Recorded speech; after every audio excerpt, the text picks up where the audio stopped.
Hello, and thank you for joining me. After several requests, it's time to finally take a look at my very basic approach to making sourdough bread at home.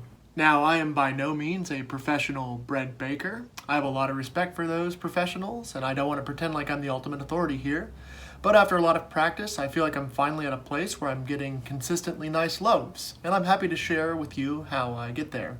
My method is a combination of a bunch of different sources, from other YouTube videos to simply me just reaching out and asking my baker friends for advice. So, enough chatter, let's get to it. I'm going to assume that you have some kind of sourdough starter already. If you don't, go ask for some at a local bakery or follow instructions on how to make your own. I find that the King Arthur recipe online is very easy and effective. First, we need to feed our starter and wait until it reaches peak activity before we use it. I don't bake bread every day, so I usually leave my starter in the fridge between bakes. I pull my starter out of the fridge, measure out 100 grams of it, and then I measure out 100 grams of slightly warm water. I use slightly warm water because my starter is cold, and then I add 100 grams of bread flour and mix that all up. You can either discard your remaining starter, or make a little savory pancake out of it for a snack while you wait on the starter. I'm just rinsing out that jar I started with and getting my starter back into that jar. One trick that a lot of people use that I've become fond of is the rubber band method. Put a rubber band around your jar at the level of the starter. This makes it easier to tell how much the starter has expanded over time. Now we leave our jar of starter covered at room temperature for several hours. How long exactly? Well, it's impossible to say, because the temperature of everyone's kitchen and the general environment will be different, and it also changes depending on the day. That is where the rubber band comes in handy, but count on somewhere between 4 to 8 hours. I often read that you want to see the starter double in volume, and that seems like a decent general rule, yet I would say don't freak out about nailing that exactly. In the video, you can see mine got very active and nearly doubled, but at a certain point it stopped making vertical gains. Yet I could see from the many air bubbles and from smelling it that we were at a good place. You want a tangy, acidic, sour smell. Sweet though, like apple cider vinegar, not skunky like old lemons. In sourdough, I feel that intuition is more valuable than strict rules. Speaking of strict rules, we have to talk about baker's percentage.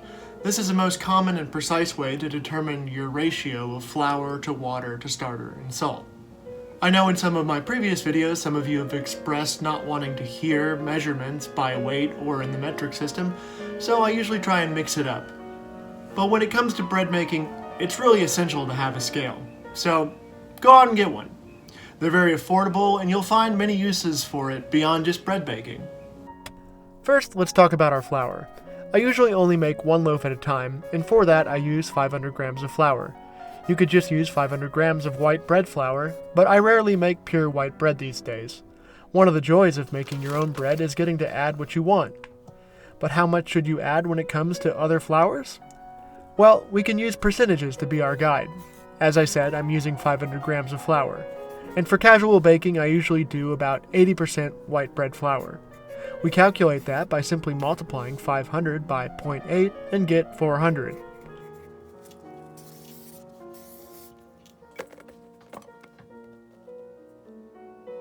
So that leaves us with 100 grams to play with. I have spelt, whole wheat, and rye flour on hand, so I'm splitting those up equally, which is about 33 grams each. But if you had just whole wheat flour, you could just do 100 grams of that. Or if you had two other flours, you could split it up 50-50. And let's say you find after a few loaves you want to increase the percentage of other flours. All you have to do is adjust the math. Multiplying 500 by 0.75 instead, we would get 375 grams for our white flour and then have 125 grams for our other flours, which we could split up however we wanted. Percentages might feel like they make baking strict, but really it's the opposite of that. They make adjustment very easy, which leads to more customization and tweaking. It is flexibility through numbers rather than restriction. Now that we know how to come up with a flour mix, let's talk about the baker's percentage for our loaf. This includes the amount of water, starter, and salt we will be using to make our dough. I'm presenting a very basic ratio: 75% water, 15% starter, and 2% salt. The water percentage will be the one that you play with the most as you bake more and more. In general, higher hydration doughs are trickier to work with, so starting with 75% is a safe place to begin. If you find yourself struggling with 75% water, consider dropping it down to 70%. No judgment here. And another thing to keep in mind, non-white flours generally absorb more water than white flour, so you will most likely have to increase hydration as you increase whole grain amounts.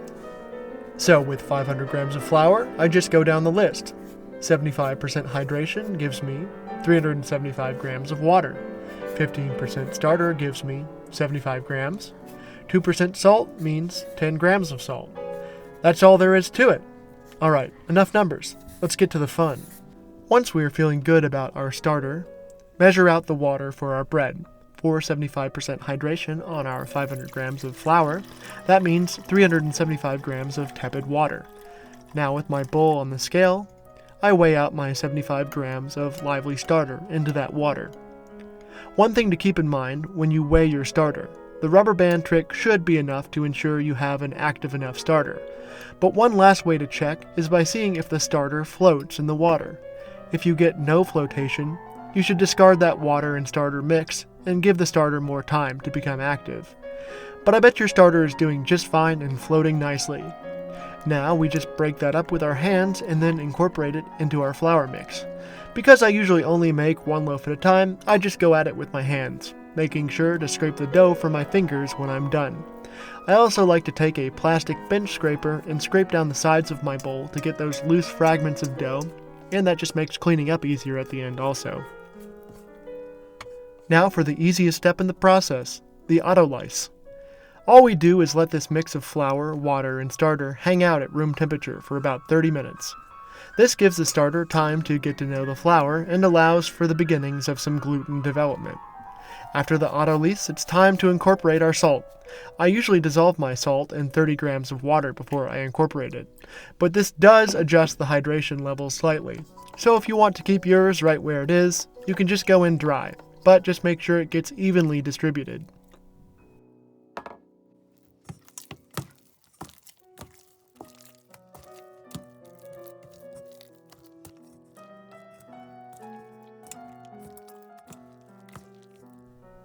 Once my salt water is incorporated and I have a cohesive dough again, I move right into my first fold.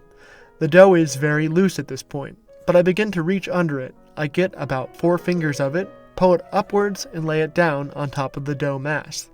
Then I do a quarter turn on the bowl and repeat the steps. I rotate the bowl and stretch and fold the dough about 6 to 8 times. Pay attention to the dough as I do the rest of my folds. It's amazing to see it transform over time and become more stretchy. After the first turn of the dough, I let it rest for 30 minutes. After 30 minutes, time for our second stretch and fold. You can see already that the dough is beginning to cooperate more. Stretching and folding can feel tricky, but don't overthink it. Just keep your fingers together like a little spade, and don't pinch the dough too much when you gather it in your hand. The rest of these folds are the same. I gather dough from the bottom, pull it upwards to stretch it, and lay it down on top of the dough mass, and then rotate and repeat. Often when I'm done with my stretches, I go back and make a few small little stretches, just to make the dough as rounded and as ball-like as possible.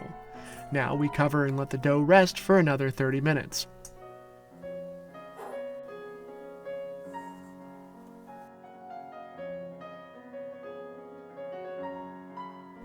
"30 minutes later, we do our third stretch and fold the same as before. Rotating the bowl, I gather the dough from the bottom and pull it up and over and laying it down on top of the dough mass. I then go back and make my small adjustments to give it the ball shape and then rest for another 30 minutes. And now it's time for our final stretch and fold, same process as before. As you can see, the dough is much different from when we first started.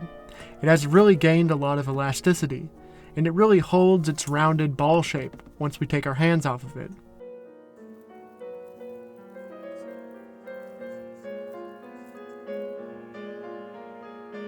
After this final stretch and fold, I cover my bowl with a sheet of plastic wrap and put it in the fridge for 8 to 10 hours. I usually make my dough close to when I go to bed and then bake it off the next day. but you will find a schedule that works for you. After that long rest in the fridge, I pull my dough back out. Now it's time for the pre-shape. On a nice clean counter, I add a splash of water and spread it around so my work surface is evenly wet. I then gently pop my dough onto the wet surface. There are many ways of doing a pre-shape. For me, I generally just do a less fussy version of my final shaping. I work the dough into an approximate rectangle shape. Then I do a sort of hot dog fold, bringing the long sides toward the middle, that is. Then maybe I do a little pinching to stitch that together. Then I bring the bottom third of the dough up over the middle third of the dough, and then I fold that double layer of dough over the top third of the dough. Then I do a little bit of rotational work to get the dough into a rough ball shape. I'm sort of brushing my right hand under the dough as the left hand keeps turning the dough. This is just a pre-shape, so I don't want to work the dough too much. Let me play the pre-shape footage again. In my experience, I found it helpful to watch other people do this step again and again. I probably watched one video of Chad Robertson doing it about 50 times. Anyway, here we are on the wet work surface. Get the dough into a rough rectangle, bring the long sides toward the middle like a hot dog bun, pinch along that seam a little bit if it's trying to pull apart, fold that bottom third up over the middle, then take that double layer and fold over the last top third of dough. Then gently give the dough a ball shape by flicking your fingers under it as the other hand rotates it a few times. But again, we're just pre-shaping, so don't overwork it. Now cover your roughly shaped loaf with a sheet of plastic wrap or a kitchen towel and let it stand for about 15 minutes. While that is resting, let's get our banneton ready. I have here a circular proofing basket. I want to take a mix of 50% flour and 50% rice flour and use a sieve or a strainer to dust that basket all over.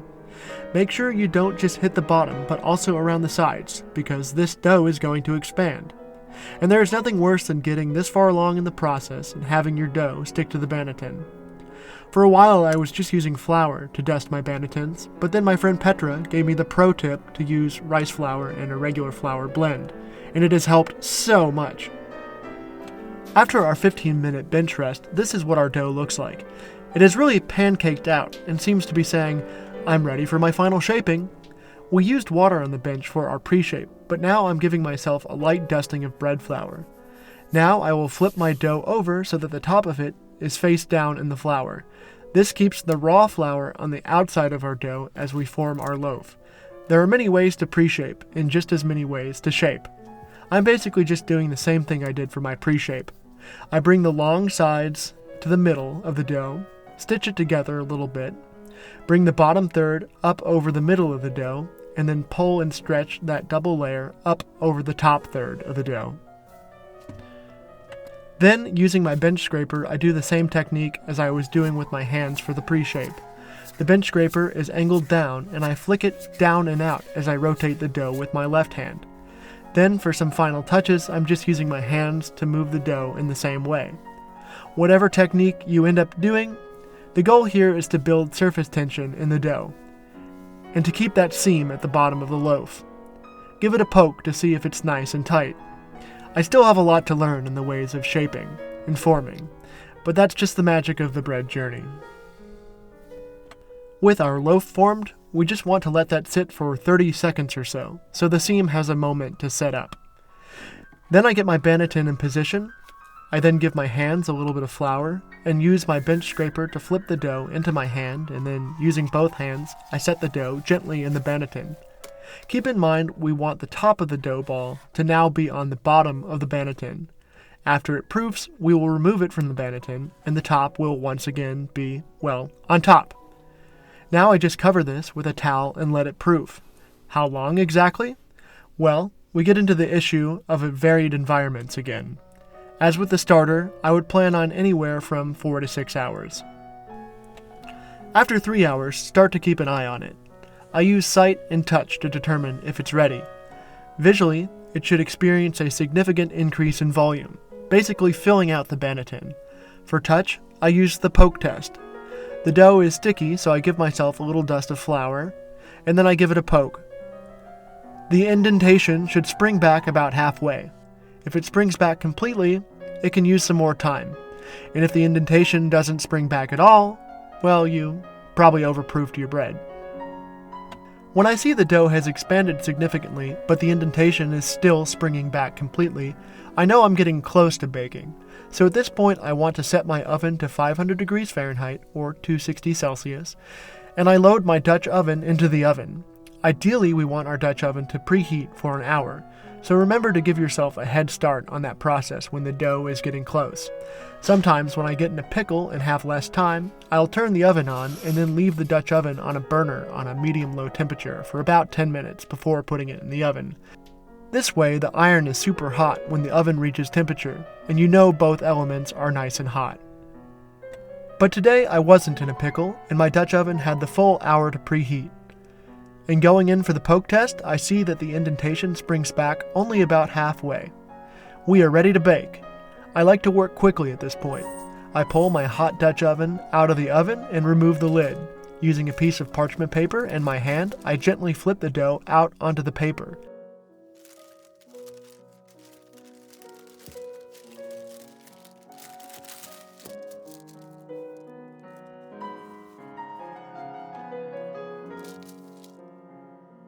Then using a razor blade, I score the dough at an angle, cutting a sort of half-moon shape at about half an inch depth. Now I grab the sides of the parchment paper to lift and gently set the dough into the Dutch oven. Then I pop that lid back on and place it in the oven. We bake the bread at 500 degrees Fahrenheit or 260 Celsius for about 20 minutes. Then I pull the Dutch oven out and remove the lid. This is the big reveal that will show us what kind of loaf we will end up with. Not the best oven spring I've gotten, certainly, but not terrible either. I drop the temperature to 450 degrees Fahrenheit or 230 Celsius, and I put the bread back in the oven for another 15 minutes with the lid off.